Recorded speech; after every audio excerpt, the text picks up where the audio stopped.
What if a book could break your mind simply by looking at it?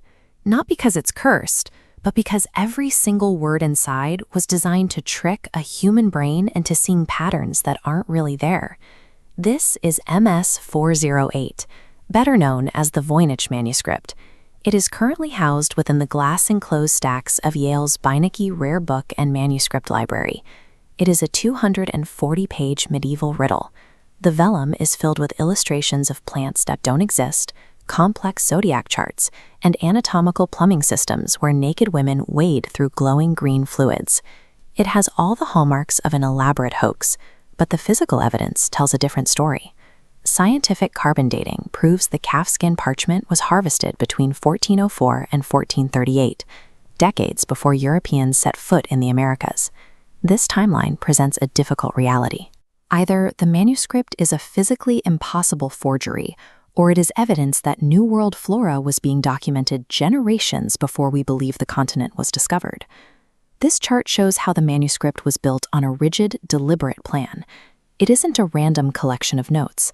It is divided into 5 distinct scientific sections: an herbal, an astronomical guide, a biological section, a cosmological foldout, and a pharmaceutical index.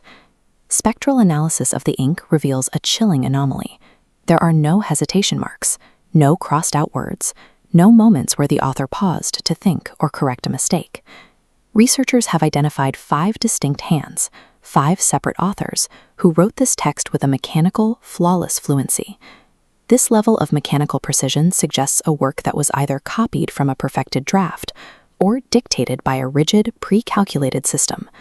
Whoever penned this didn't make it up as they went along. The botany section presents its own paradox. Almost every plant depicted is a biological chimera, impossible species stitched together from mismatched roots, stems, and leaves. This illustration is the one massive exception.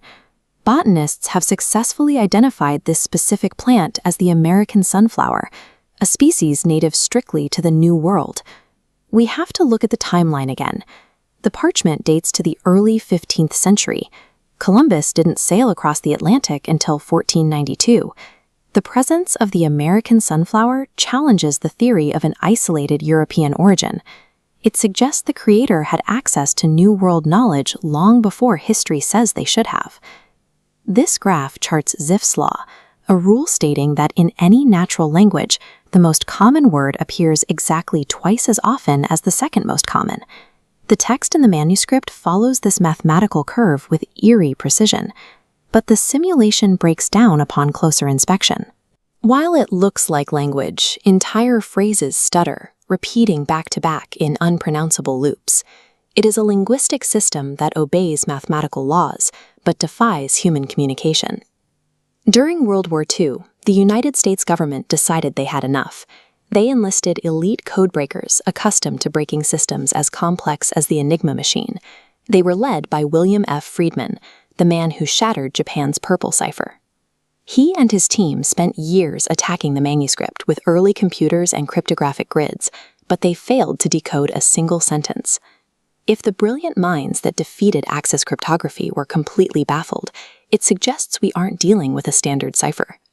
Voynich operates on a logic that the world's best codebreakers couldn't find an entry point for. We can track the physical book back from its 1912 discovery by Wilfrid Voynich in a Roman Jesuit college to its appearance in 17th century Prague.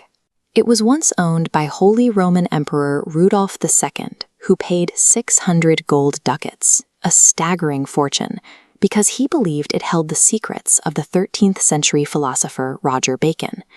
Yet, across centuries of ownership by emperors and alchemists, there are 0 signatures, watermarks, or marginal notes from the actual author.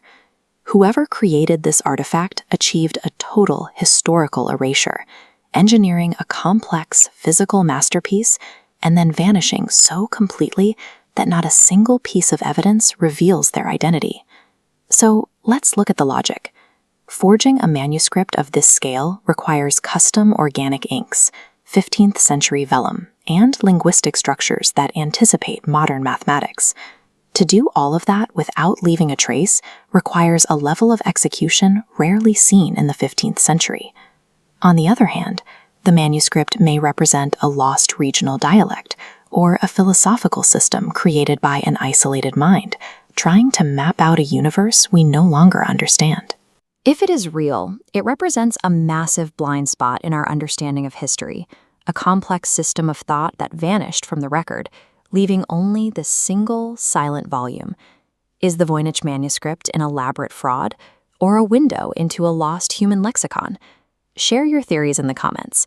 If you're interested in history's greatest puzzles, make sure to like, subscribe, and ring the bell. Thanks for watching.